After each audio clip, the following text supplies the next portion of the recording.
Hey everybody, how are you doing? I'm glad to see you here live on YouTube, Facebook, and wherever else this is streaming. I'm using Restream, which is a great product that streams to multiple platforms. I'm really excited to come to you today. As soon as this thought crossed my mind, I decided to do a live. So actually, I'm going to probably use this for a podcast and repurpose a lot of this content. But what I wanted to do today is answer some questions and actually give you a ton of information based on my one of my last videos. It was the 10 tips for Goodwill shopping. So basically Goodwill and thrift stores and everything. And I just talked about my techniques and what I do when I go into a thrift store and how I think and attack the thrift store market, trying to find things to buy and resell in the secondary market. I'm actually working on a huge project right now that's going to probably be a 5 or 6 episode where I'm actually going to put my money where my mouth is, show you how to go to the yard sales and estate sales over a 3 or 4 day period and how much money can be made. And it's going to be all live and the real deal. So that should be fun. However, I had a series recently called five things to sell that are hotter than hell, and I tried to feature 5 different genres every week that you may not have heard of before. And one of the things I thought was really interesting was I kept coming up with more and more subjects and genres that a lot of people didn't know about, and they would text me or put in the comment section below that, oh, thanks for the information, I didn't know that. And I really started to think about all of those things out there that are collectibles that people don't know about. This found money 52 ideas idea came to me from that section. And here's the deal. This is the part that I think is really important. There are so many things out there to learn, to buy and sell, that you can make money on, that it's overwhelming. And the reason I've always known more than, because I was a generalist and an appraiser, and people would bring me things to appraise. And that's how I found out. When someone said, oh, I have this collection of X and it's worth money, and I had never heard of it before, doing a little research using the tools that appraisers use, you would find out, hey, there's a whole subject here that I didn't even know about. So I found that really fascinating, and I just wanted to share that with you. But here's the deal. I got some negative comments in the Goodwill section on my Goodwill video about 10 things to sell and 10 tips. And what I found fascinating was how many people were angry. They're like, hey, don't let people in on this secret. Well, that's my whole purpose of my channel. My whole purpose of my channel is to introduce everybody to the secondhand subculture. There's a reason we want people shopping. It's good for our secondhand economy. You want more people, auctioneers for years have always wanted to get those retail shoppers that go to the antique stores and go to the antique malls. Why don't they go to auctions? And there's all these negative connotations, or they don't understand auctions. They don't understand that you can go. I just had an auctioneer say to me, the hardest thing they fight is people go, how much does it cost to get in my auction? Oh, it's free. What do I need to, bid? And what do people were, they're confused and they don't think they're allowed to go, or they scratch their head, something will happen. Then you have the dealers that don't want, they're not going to tell you if they got a good deal at an auction because they don't want anybody else to know about it. I find this really short-sighted, and this is the whole premise of today's talk. It's, if you are finding it hard to buy in the genre you like I have my thing is, I love vintage toys. I like I just like vintage toys, vintage musical instruments. There's a ton of competition in those genres. So, it's not a secret anymore that vintage guitars are worth money. It's not a secret that vintage, toys are worth money. So there's generally competition in those areas. And when my whole point of my thrift store tip was knowing when the good stuff gets put out and finding when, so you were first in line to get it because it's an even playing field. They put it out and anybody that knows anything is there to make the purchase. Whereas in an auction and you have competitive bidding and 20 other people know about the genre, it's really hard. So what I have found the most powerful thing you can do, and this is the whole thing, is educate yourself. There are so many things. If you're at a sale and they have 10 toy buyers there, but they don't know anything about quilts, knowing something there could really help you. So here, I'm going to stop right there and I'm going to go through my list, okay? This list will probably end up being 52 episodes of shows.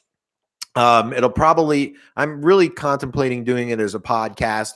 By the way, if you want to chime in and shoot me a chat and let me know if that's what you would do, I would really, I'd really be happy about that.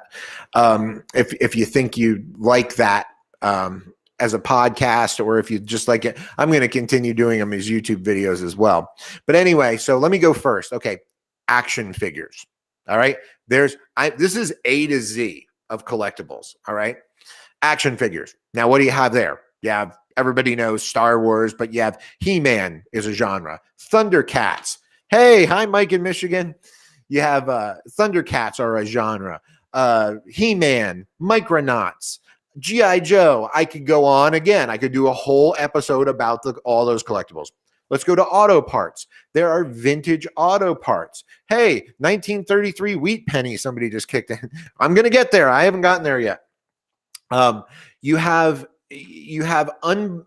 untapped resources in auto parts. There's vintage, new in the box. Dad left it in the garage. He meant to install something, and now it's worth a lot of money because it's new old stock. Barbie. There's a whole collectible market. Barbies. There's a million things to know about Barbies. Barbie clothing, some vintage Barbie clothing is worth more money than any antique furniture you've ever seen. I mean, it's just really, Barbie is a whole world unto itself. Barware, really in right now. Mid-century barware, glasses, knowing what's hot, what that could make you money. Baseball cards. Okay, I just said baseball cards, but there's hockey cards, football cards, there's non-sports trading cards, which are the cards that came out for TV shows in the 50s and 60s. Gilligan's Island trading cards are worth a fortune. The auto stuff, I like it. Motorcycle, new old stock. See, you guys know. Let's keep going. All right, so we have bicycles. They're vintage bicycles, like those 60s and 70s lemon peelers and the Schwinn, the Schwinn banana seats.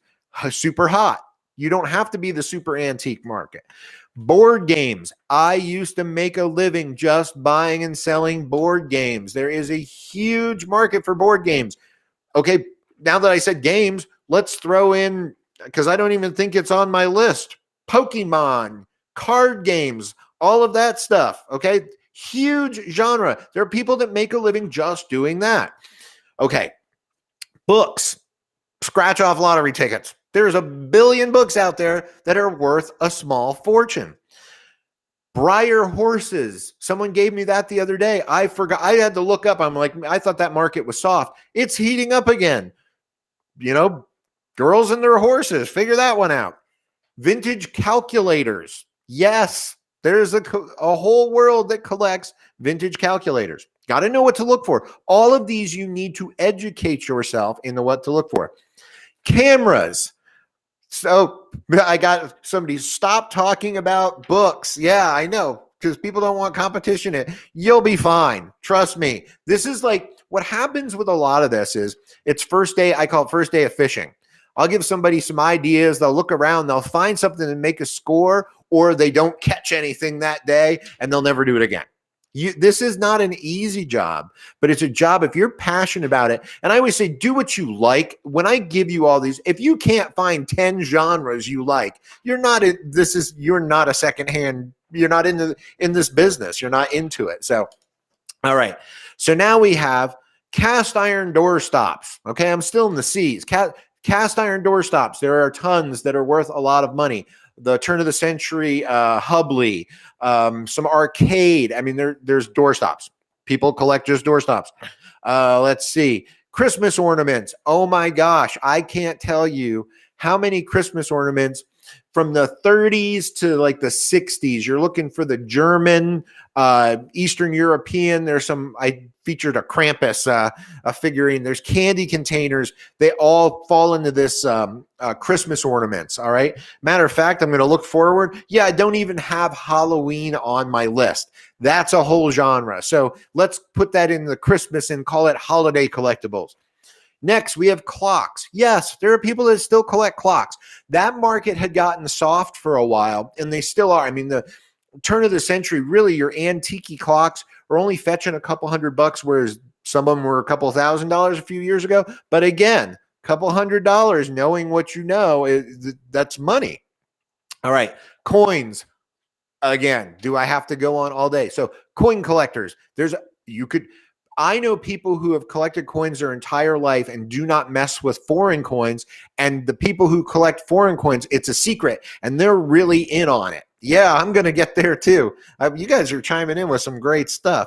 All right. Comic books. Again, whole world there. You have comic books. I could go on to Golden Age, Silver Age, Bronze Age, learn your comic books. But the modern era comics, there are modern comics from the 2000s that are worth a ton of money. If you're passionate about it and learn about it, you can make a living because you have the knowledge that other people don't have. Yeah, mid-century modern clocks. But anything mid-century modern. I don't even have that as a genre, and I have over 50 genres on here. So here we go. Computers. Yes, vintage computers. Everybody heard about that Apple that sold a few years back for several $1 million. I'm sure, but there's just knowing about vintage computers. There are people, early versions of the Apple computers are good. Amiga computers, which was an offshoot of Commodore, like a clean Commodore 64 or VIC-20 are worth a couple $100. A ColecoVision Atom computer system, they're worth some money. You got to know these ones. Texas Instruments has a couple. Costume jewelry, again, entire world onto itself. There are a million pieces that you could make money on. It's Weiss, Eisenberg, Trafari, Carnegie. I could go on and on. There are so many different costume jewelry makers. Chanel, I mean, that are worth a lot of money, and people don't think it's worth anything because it's not gold and it's not silver. All right. Next, dolls. Yes. One of the banes of my existence, and I dread them for the most part, other than Barbie. But dolls as a genre, your German Kessners and French Jumeaux, all the turn of the century stuff, a lot of people have written them off in their head, and they just go, they're not worth anything. Oh, I'm getting to that one, Mike. They're not worth anything, and that's not true. I mean, there's several dolls that are still worth several $1,000s, but again, a couple $100 for a good German doll that you pick up in an estate sale for $20, it's a profit. And these profit margins aren't the kind of, that's what you're going to learn in my next series I'm working on. These profit margins are what you need to look at, because this is like the crazy Bitcoin kind of stuff that people are trying to do in cryptocurrency. This is, you buy it for $5 and sell it for $50. And that doesn't sound like, oh, wow, I made $45. But if you can do that 100 times a day, I mean, this is better than anything you're going to buy, any stock you're going to buy, it really is. Oh my gosh, where am I?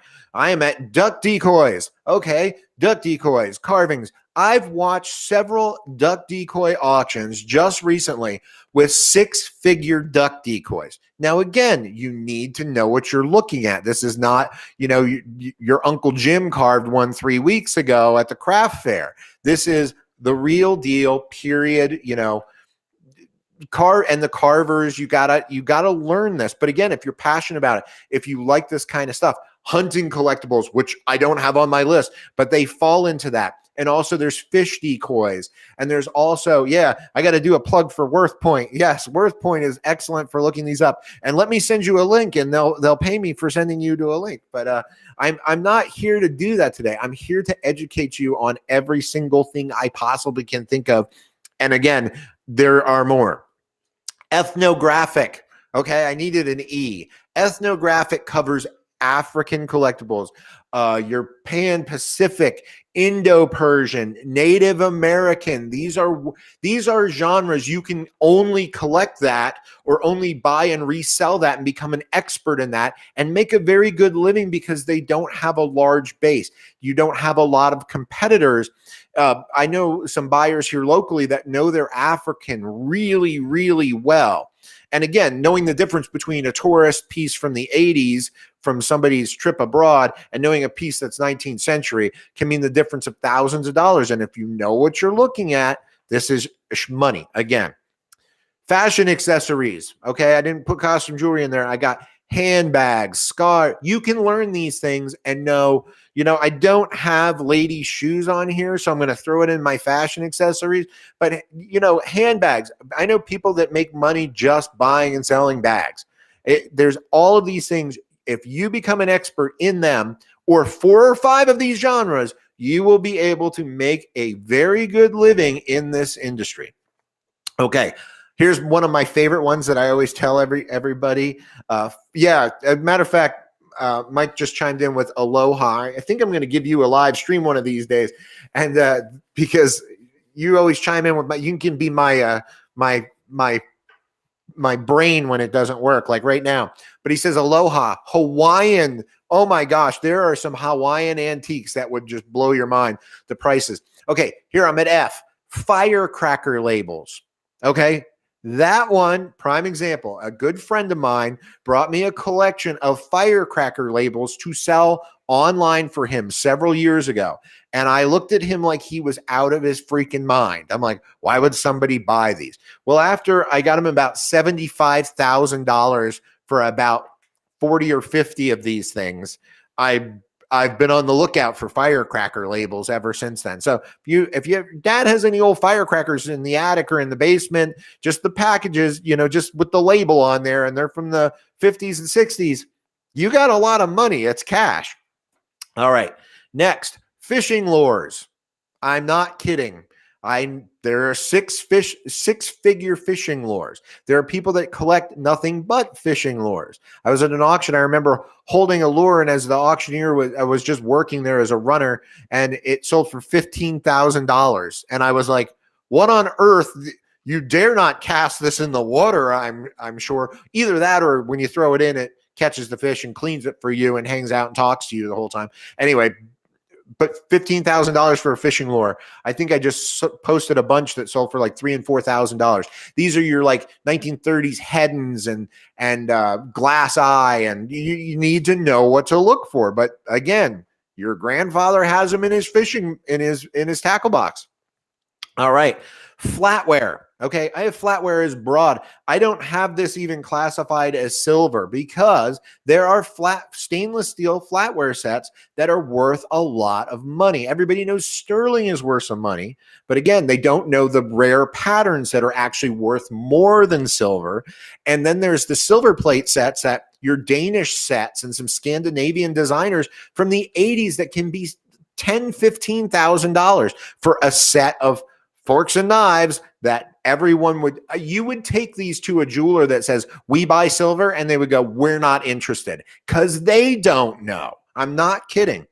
I'll tell you a story about a Rolex like that. We had a stainless steel Rolex that was the junk after the jewelry buyer came to someone's house and purchased all of their jewelry.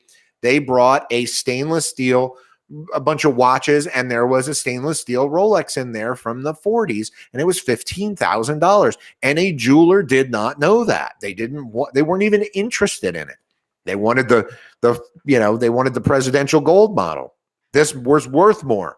Anyway, fountain pens. There's a world that wants your fountain pens. They collect nothing but fountain pens. So do you know that when you're at an auction or you're in an estate sale and you're going through the drawers and the box lots, do you know that there could be a pen in there that's worth more money than everything in the house? It's true. Furniture I have down here, I have mid-century modern. I have that for Mike, I guess. Mid-century modern, everything mid-century modern is the thing. Yes, Mike sold a 50s Rolex for $9,000. It was stainless steel at an auction a couple of months ago. I think it was at Freeman's. Plug for Freeman's in Philly. Guitar pedals.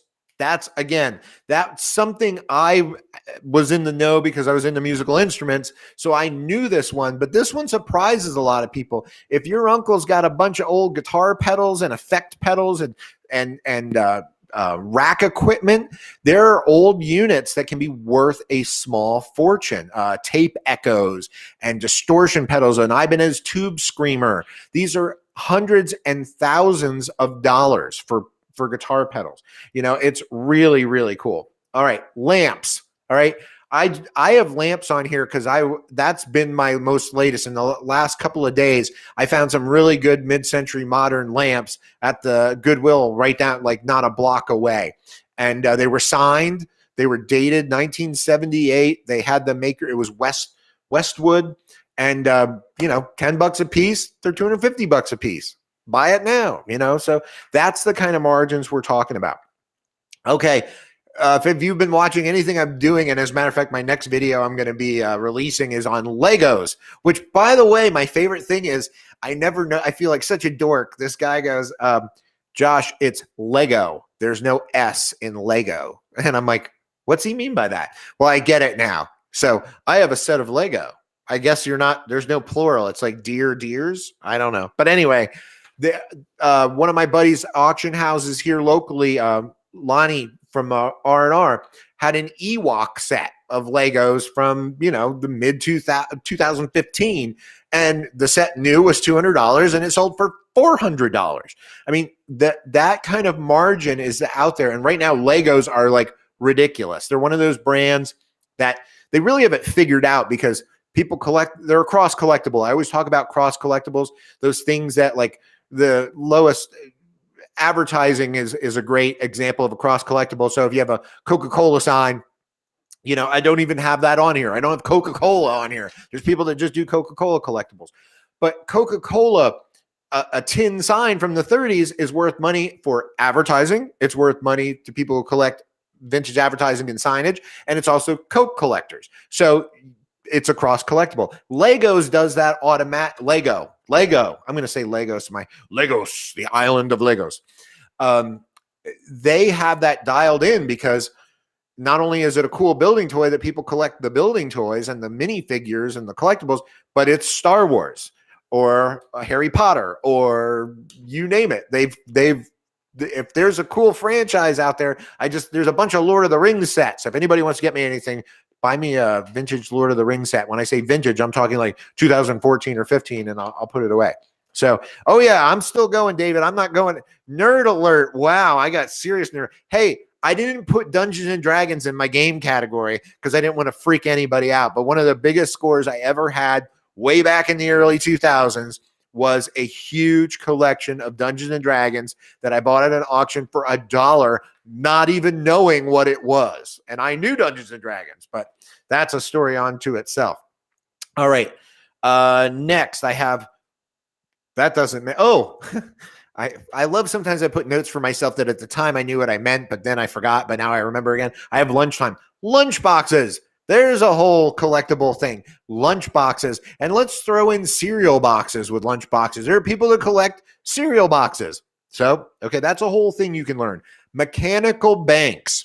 Here's a genre. I mean, there are auctions, Bertoya. I'm trying to think who else. There's some auction houses on the East Coast that do bank auctions that would blow your mind. Hey, you got the first D&D box sealed. Is it the 1979 set or the earlier? There's older sets. Anyway, I'll talk to that. Those are the ones nobody knows about. So lunchbox, mechanical banks. So mechanical banks, if you have the real deal, like a J.E. Stevens original casting from back in the day, I mean, these can be $20,000, $30,000, $40,000. All right. And they are out there. The reproductions are now starting to bring good money. The 60s and 70s, there was a series called Book of Knowledge where they did really nice recastings, and they're $300, $400, whereas 10 years ago, you couldn't get $15 for them, and people don't know that. And the old savvy antique dealers still remember what they remember, and that's one of the things I was going to talk about. The first TSR, there's an older one than TSR. Anyway, it's there's knowledge. I call it I'm trying to remember the word for it. But anyway, when you've known something, like a price anchor. When you've known something your entire life and it to be true, and then it's not true anymore, it's hard to get past that. So as an antique dealer and a collector, people will get in their mind that something's not worth money. And when it becomes hot, it's hard to break that, and vice versa, as we know, because isn't everything we have worth a lot more money than it actually is in our minds? That's a thing of ownership. There's a psychological thing with ownership where if you own something, you're more likely to think it's worth more. It's that sense of ownership. So let me move on, because I'm still at mechanical banks. Military. There is a genre that there is military is such a huge genre. It can be a million different things. I couldn't get into more of the, I'm trying to give you an example. I can't because of YouTube and stuff. I can't do a whole thing on, and Facebook. I can't do a thing on like, weapons, shall we say, the word I'm even worried about saying, because they won't allow me to restream it.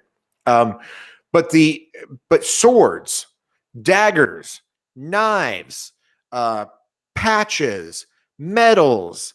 There are so many to know, from every single war, from every single era, from Roman times, or Greek, Byzantine, all the way up. So again, educate yourself.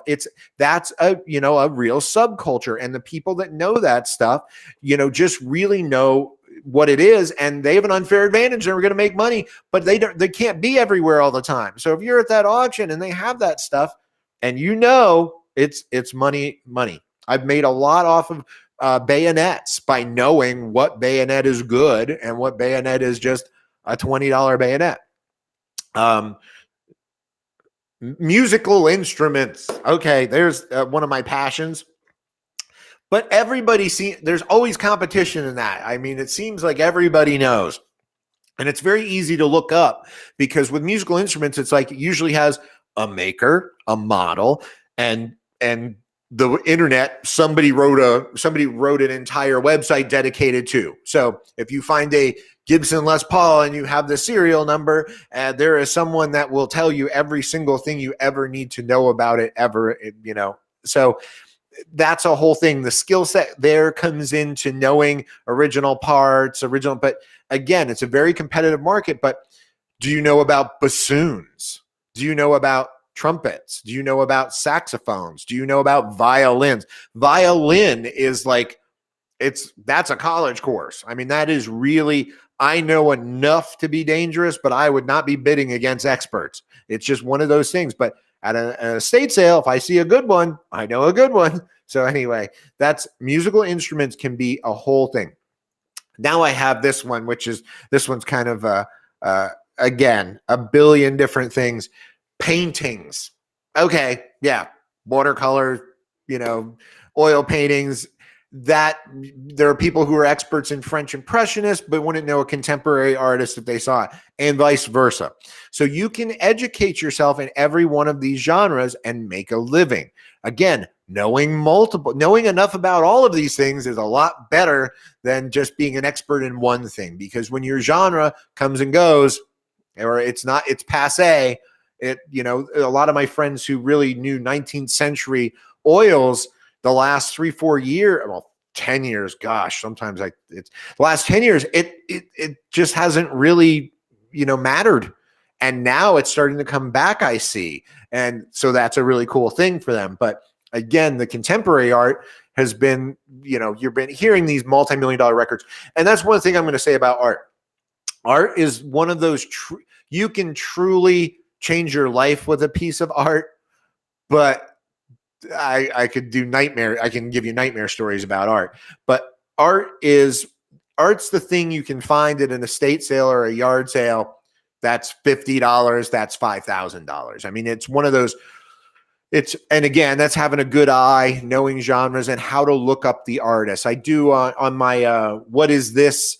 I have a couple episodes where I did a live What Is This? And I do a how to look up for free on a bunch of the websites, on Ask Art in particular, how to look up artists and find out if they're worth something, like with very little information, not being an expert. So that might be helpful. And always email me, text me, send me a picture. I'm always happy to look stuff up for you guys. I help people all the time. While I'm sitting here, I got like 3 or 4 texts that come in. I will get back to you. It might take me a little bit. And I'd love my favorite are when I get back to you and go, I can't figure this out. I don't know why. It's kind of and it drives me nuts because I'll keep coming back to it until I get it. Where was I? Paintings, which again, could do a whole show, or 10 or 50. Perfume bottles. There's a genre. Do you know about perfume bottles? There are perfume bottles that are worth several $1,000s. These are things that people throw away that are worth money. Let's see what else. Where am I? Playing cards. That was a new one. Matter of fact, I say a new one. I've known about them because they kind of passed into the board game and toy kind of thing. Playing cards from the 50s and 60s. We won't even talk about turn of the century playing cards. If you have like 19th century playing cards, they can be worth a small fortune. I just saw a set sell for $8,000 that Tiffany used to put out in the 1890s. It was a set, it was like what they call a transitional, where it means cards are starting to look like the way we think of playing cards. They didn't look the same in the 19th century and 18th century as we know with the king and the jack and the queen, but there's sets from the 50s. People they collect advertising sets. And I just sold a set truck, it had Peterbilt trucks, and it was like $30. But again, this was $1 at an estate sale, so people look for playing cards. Those are the kind of margins I'm talking about. Buy it for $1, sell it for 30. That fills your gas tank. Postcards. Client of mine just sent me a bunch of photographs of postcards. I remember I wrote an article about postcards in the Arizona Republic, and my staff was really upset because they started getting a million phone calls about people who had postcards, and of course they were all like, "Here's my postcards from my trip to Hawaii in the '90s," and those aren't what the article was about. We were looking for the 1890s, and so your early postcards, what you're looking for Halloween, you're looking for photographic postcards from back, then, because again, a lot of them were one-offs and they didn't make a lot of them. Some of the early Christmas are good, but again, it's lumped into ephemera, and there's a million things in ephemera, but that kind of paper, the real photos are what you're really looking for in postcards. Now we're going to have posters. Okay, posters can be, I'm talking about travel posters from the 20s, 30s, war bond posters from World War I. World War II is not worth as much as World War I and earlier, but I had a client, this is, again, dating myself, this is when I lived in Pennsylvania. I had a client that had found a stash of World War I Royal Air Force posters. Now this is biplanes. Okay, that was the Royal Air Force, and these posters were bringing like $4,000 and $5,000 a piece. And he didn't want anybody to know he had a stack of them. He actually found an actual stack of new old stock from that period. So that was pretty funny. But then concert posters. And again, there's a lot of reproductions out there. So you need to know what to look for. None of these things I'm saying you're just going to walk into a building and find it, or no. You're going to have to educate yourself to all these genres. But again, if you like music and you like concerts and you like records, do I even have records and LPs? Yes, I do, coming up. But anyway, so that's what I mean. All of these jog something in my memory that's a collectible. So we are on concerts and travel posters. Again, I think I just showed a poster a couple of episodes. That's another thing I want to say. So I have a show called Last Week at the Auction. Last week at the auction, I featured 10 items. I always say the top 10 items that sold. They're not the top 10 highest price items. They're the top 10 items I think in genres that you may not know that you might find interesting. And I scour the auction results every week looking for those interesting things. And it's not one-offs. It's genres that I want you to learn about. It's a free education. It's a way you will learn. So if you just watch either 3 or 4 minutes of your life every week, you will literally get some new nugget of some collectible that you're like, oh my gosh, somebody paid that for that. Like I think we had a carved quail folk art piece brought $10,000-15,000 in Chinese. Oh my gosh, that market is hot. Anyway, I don't even have that on here, by the way. Okay, I guess we'll throw it in ethnographic. All right, I move on. I'm at quilts. Okay. By the way, this is literally A through Z, and I noticed I'm only missing like 2 letters. And as soon as I realized the letters I was missing, and I figured it, I had H, so we'll go Hawaiian for Mike. I was missing H, and anyway, I could be icons, Russian icons. So that's a whole collectible genre there. What else are we at? We are at quilts. Yes, Pennsylvania Dutch in me wants to tell you about quilts. There are quilts that are worth a lot of money. It's actually, that kind of died out about 3-4 years ago too.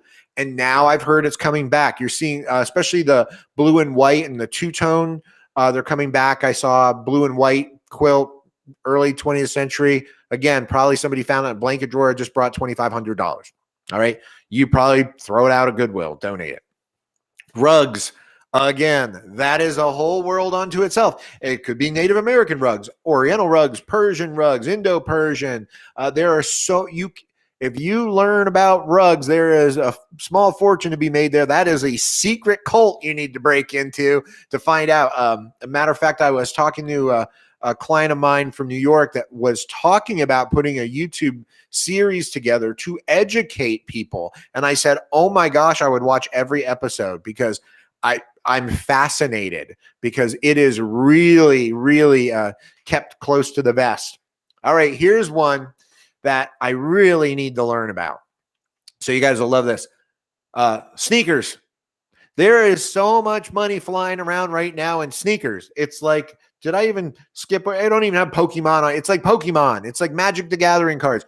Sneakers. I need to learn. I learned Pokemon because I had to for something I was working on, and I'm glad I did because in my first foray, my first box lot, I bought a Pokemon. I made a couple $1,000. So that was lucky because I'd already bought the box.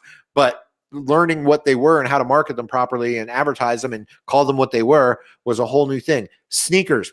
I have a really good friend, Scott, up in Prescott, that just told me about a set of sneakers he just sold for $5,000 that he got at the flea market up there. All right, $5,000. They were Air Jordans, and they were in a rare blue color. However, again, there are so many sets of sneakers that are now worth a small fortune, and there is a whole subculture that wants vintage sneakers. So did you know that? Are you looking for those? You know, again, people can't be everywhere at the same time, and everybody has feet. Everybody had these sneakers. If I could go back in a time machine to my graduation class, 89, there were a lot of those sneakers on those feet that just sold for $5,000. No joke. Who knew? Let's see. Where were we? Sneakers, stereo equipment. All right. Every Goodwill I walk in has stacks and stacks and stacks of vintage stereo equipment. However, you got to know what to look for. You're looking for any of the old tube stuff. You're looking for Marantz, Macintosh. Oh my gosh. There's so many different tube models. Knowing what turntables are worth money. But again, if they're asking $20 for a turntable and it's 150, is that not a fair profit margin for you to make? Okay, that's out there all day. Stereo equipment, there is so much to learn there. I could throw in microphones with that. There are microphones. Ham radio. There's my H. Ham radio. I knew I'd come up with a good H. That's not even Hawaiian. Well, there's probably Hawaiian ham radios. Maybe that could be a genre. But no, we have ham radios and their microphones. There's people still use ham radios. I was just doing a yard sale right up the street, and the guy, I looked in his garage, and it was one of those ones where they set their table up front and they're like, "Don't look in my garage. Look at the junk I have out front." And of course, we all look in what you got in your garage. And I saw a ham radio. I saw it in a static microphone. It's probably worth about $300-400. It was a gold static ham radio mic, if you know what I'm talking about. And I said, "Ooh, how much for the ham radio microphone?" And he's like, "Not for sale. We do ham radio on the weekend." I was blown away. He was like younger than me, and he's doing ham radio. So that's pretty cool. So, of course, it's because it's the end times, and he knew that'd be the only way he could talk to the other people that survived the Holocaust. But that's just actually true and really why he had ham radio. But again, I understand that. So tools, that's a whole nother tools. What do you know about vintage tools? All right. So everybody goes, what do you mean? There's axes that are worth money. There are planes that are worth money, wood planes. There are rulers, old Stanley folding rules that are worth a lot of money. There are tools from machine shops, micrometers that are worth a lot of money. These tools were very expensive and they still are. Lathes, jeweler lathes. If you ever see a lathe that looks like a little toy lathe, not your big giant lathe, but a little toy one, they're $300 or $400 plus, depending on if they have all their attachments. I mean, the last one I think I saw a friend of mine sold for $800, and it was a Unimat little jeweler's lathe. There's a lot of people probably going, shut up and stop telling us all these little, all my little secrets. But I want you guys to know that. Okay, trunks. All right, I have travel trunks on here because I always talk about, I remember one of the first major scores I watched someone get at an auction. They bought this old trunk that was like whooped and disgusting looking and like had stickers all over it. And they like won it for like $110 and they're like all over the place, so excited. And I'm like, can I ask you, is there money like in the trunk or something? They're like, no, it's Louis Vuitton. And I looked at him like, it is? How'd you tell? It's so dirty. Opens it up and there's a little badge in there. I'm like, oh, well, that's cool. I'm like, so? And he goes, I can sell this for $3,000. I saw him a week later. He sold it for $3,500. It was gone. So that knowing that is worth some money.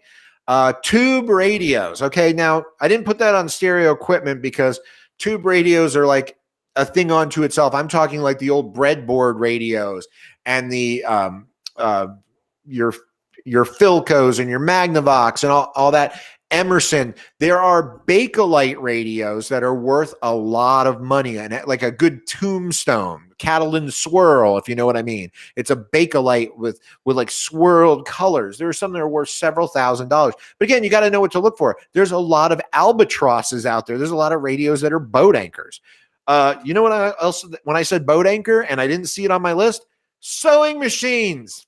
Sewing machines. There is a lot of money in vintage sewing machines if you know what to look for. If you're looking for like your Singer featherweights, there's a lot of sewing machines out there worth a lot of money, and there's a lot of boat anchors. But knowing, and another one I just realized I don't have on here. Oh my gosh, typewriters. How do I not have typewriters on here?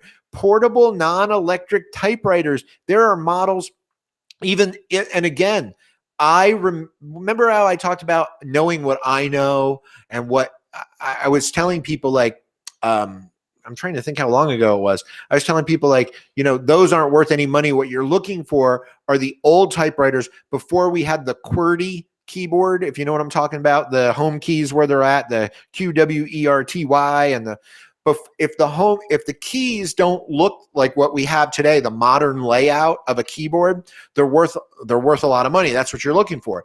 And then these, you know, the portables you don't want. Well, I'm wrong. They're now just in demand. People, the millennials seem to really like a good vintage portable. It's aesthetically pleasing. They like to have it on a shelf. And I say I'm painting with a broad brush. I don't know if you collect typewriters, but you understand what I'm saying. I just sold a typewriter for like $350 a couple of days ago. That's what you're looking for. Let's see what else. Because those weren't on my list. Those are freebies. These are all freebies, by the way. Tubes, vacuum tubes. That was to get my V in there. Vacuum tubes. All right. The tubes that went in old tube radios, the tubes that went in old guitar amplifiers, the tubes that went in computer equipment and everything. I remember we had a tube, what do you call it? Telephone answering machine. That's funny. Like $1,500 it was in the 60s. That'll tell you what it was probably worth, what, $20,000 by today's money, a $1,500. They're now worth about $40. But the tubes inside were worth more money than the unit. So I just featured them on the last episode of Things That Sell. And it was, there were some 12AX7 preamp tubes like you would use in a Fender Marshall amp or a Fender Twin Reverb. And they brought like $2,100 for a few little tubes because they knew what they were. There's power tubes, 6L6s, EL34s.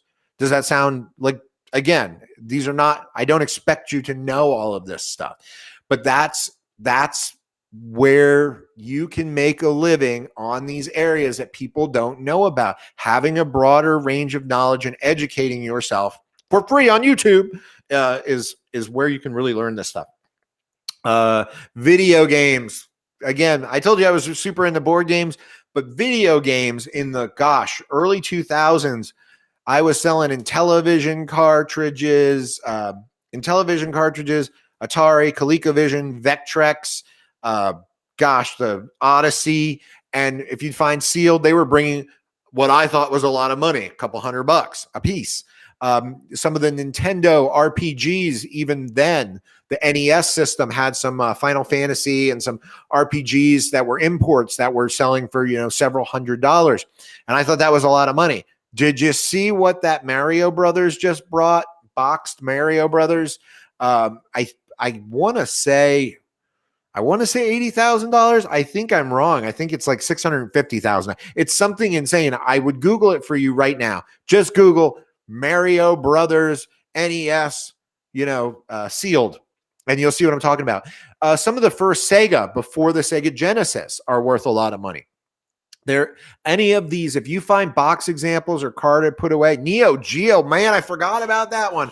I had the Saturn, the Sega Saturn, the Dreamcast, all of those, and they all had these really crazy RPG games that are worth today a ton of money. And they're only, again, that's a collectible, just like it's a baseball card to people. You have to think, you're like, well, why does someone collect that? Because it's their baseball cards. They weren't a big fan of baseball. They were a big fan of video games. And sneakers, same thing. That's what they're fan of. Neo Geo, thanks for that one. Man, I forgot about that one. Oh, brain cells, where did you go? Okay, next I have vinyl. Yes, records. As a matter of fact, I have a couple videos on record players, on like reviews. By the way, that's how I make money these days. Actually, I do review videos. I actually check the stuff out and do review videos. And if you watch my review videos and then you go and shop on Amazon through my links, they give me a commission, which is amazing. And it doesn't cost you anything, and it doesn't cost them anything. So somebody's paying for it, probably the retailer. Sorry, but I'm your sales rep, so I'm working for you. But anyway, vinyl, again, everyone used to know, like, Northern Soul 45. That's what you were looking for. And then it was like, oh, wait, but there's obscure jazz records, but I don't want anybody to know they're worth money. So then all of a sudden, everybody figured out jazz records were worth money.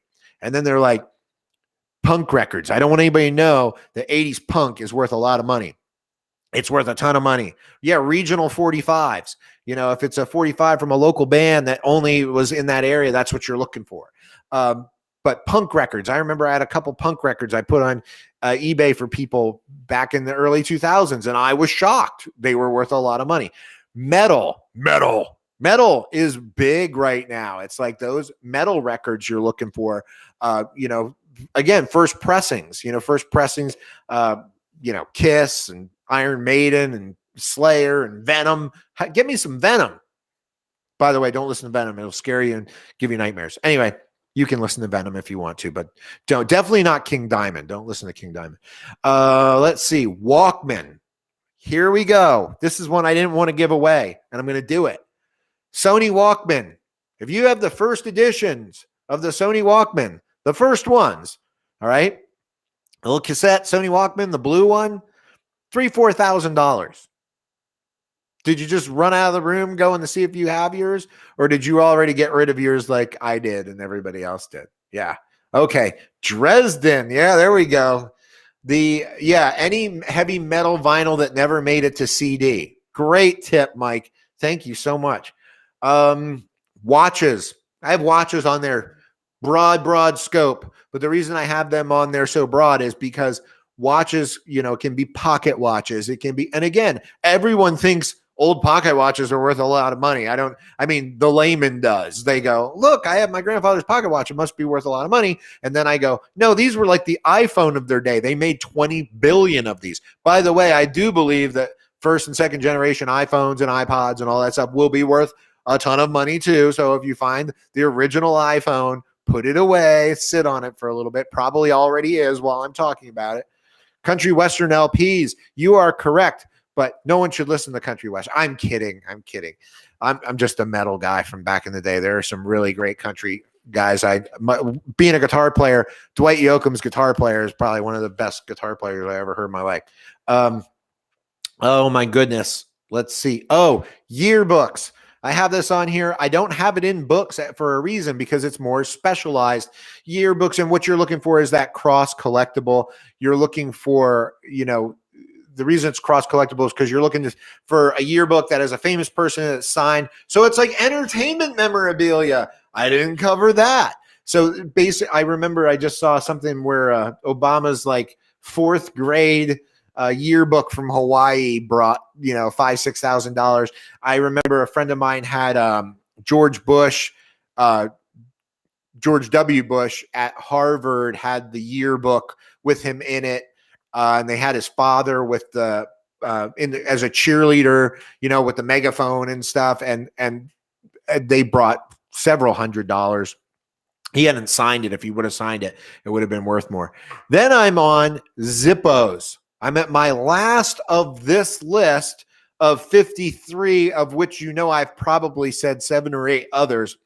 Zippo lighters. I used to once hold the record for the highest price a Zippo ever sold for on eBay. This was back in the 90s. I believe it's $2,700 for a Zippo lighter. Today, I'm sure that record has been crushed. It was Freddy Krueger's junior year. What? Fred Krueger's junior year? You mean actually yearbook? I love these. Oh, people, you're getting me. So, but Zippo lighters, that's a whole nother thing. If you know what you're looking at, they can be worth a lot of money. You know what I didn't have, now that I said Zippo knife? I didn't go into knives because I kind of threw them in the military, but pocket knives. There are pocket knives that are worth a ton of money. Let's see what else I can talk about. Let me look around. I always look, something will jog my memory. I said Halloween, ethnographic. I didn't get it. Like I said, I didn't put Chinese as a thing, but it really, that market right now, if you're a gambler, and I don't even really mean gambling, if you see good early Chinese stuff, or you're in an estate sale and they got a bunch of Chinese stuff, and again, not reproduction stuff from the 80s and 90s, but if you see it and it's $20-$30, buy it. The worst thing you're going to do is get a $20 education. Have you ever bought a scratch off lottery ticket? I mean, come on. What Zippo lighter was it? It was a Vietnam, not World War II like most people. It was a Vietnam fighter pilot. It was a fighter pilot. And it was, combat helicopter. That's what it was. Combat helicopter. And it looked like it had taken a bullet on top of it. It really wasn't. Oh, so let's talk about trench art. That's a whole nother thing. Trench art. The things. Oh, I have trench art. Tramp art. Okay, tramp art's a whole nother thing. True tramp art, I don't believe as much of it exists as people accept as tramp art. Where the guys who would get on the railroad would do some art and some carvings, and prison art. That's a whole genre. One of my favorite prison art things I ever saw. Again, Scott up in Prescott had it. It was a guitar that was completely made out of wooden matchsticks. That was awesome. That was really cool. Early CDs. Thank you. Hey, anybody else got good? Yeah, you like the trench art and the tramp art? Man, God, this list, I think I can get to 100. I really do. I think I can make this 100 things to. So how should I make this a book? Should I go 100 things to buy and sell, 100 things to know in collectibles? I don't know. Again, it's you just threw a $50 winning scratch off and they threw it away. Yeah, seriously. That's actually, I know I've actually picked them up off the ground, like outside of a mini market. I'm like, this is a $5 winner. Why did they think they lost? So yeah, that does happen. It's like finding money. So anyway, I hope this helps. I'm trying to think what else I had to tell you. So just for a little, hold on, let me see if I can do a screen share here. Let's see. Play slideshow. I don't know if this is going to work for me. Probably not. So anyway, I didn't know what to call today. Was found money, 52 ideas. And then I ended up with like 60. Goodwill secrets. I give you like the tips. And the reason I had a friend of mine say, why are you backing Goodwill on this? You know, you should talk about the other thrift stores. And honestly, I'm of that same mindset. I know what you're thinking. And, you know, Goodwill is a great place to buy and to resell. It just is. You may not like their model. You think some people think they don't know how they have a 503C classification. But I do love to support like the local, like St. Vincent's here locally. There's a lot of Christian Family Thrift is awesome. The SPCA has them, Habitat for Humanity. There are really some great charitable organizations that have thrift stores. And if I'm donating, that's one of my tips was every week I try to also get rid of something because one, you don't want to end up being a hoarder, and two, it's giving back. But you know, Goodwill secrets and that Goodwill's great clickbait. That word really works for people watching your videos. If I just said Jim's thrift store, nobody would watch the video. So if I say Goodwill secrets, it sounds so. Yeah, there's a method to my madness. There was something else I wanted to tell you. I don't remember. But, you know, Cash in the Attic, that was a series I did. But again, I want to really, last week at the auction, there is now 40 plus episodes up there. I think 40 episodes. And there's so much education in auction results. That's why I do it. I do it so you see something that might go, oh, wait, my dad has a stack of comics up in the attic. Oh, wait, we have a clock that looks like that. Oh, wait, we have a Chinese box that looks like that. Oh, that's why I do it. And it helps the auction industry as well, because maybe you'll consign with some of these great auction houses. I really want to support the secondary market. It's always been something I'm passionate about. I love this industry. I want people, and nothing gives me a bigger thrill than when I get to tell somebody something's worth a lot of money, because often, you know, it's, we used to do these appraisal fairs, and, you know, somebody comes in with Tupperware and tells you the story about how, you know, Neil Armstrong's brother twice removed gave it to their cousin. And the legend is that Neil Armstrong once sneezed on it or something. And you just can't, when provenance comes into play, it really needs to be really well documented. What you want is these artists and names and these guitars and all of this stuff is out there. And I guarantee you, every time I walk into the Goodwill down the street, I miss 50 things because they don't interest me. I always say, collect what you're passionate about, you know, but when you're buying and reselling, it also helps if you like what you're buying and selling, because you might get stuck with it. Yeah, you know, that's funny. That's so true. That is a shout out for Bo. Bo from Bo's Funky Stuff. I love Bo.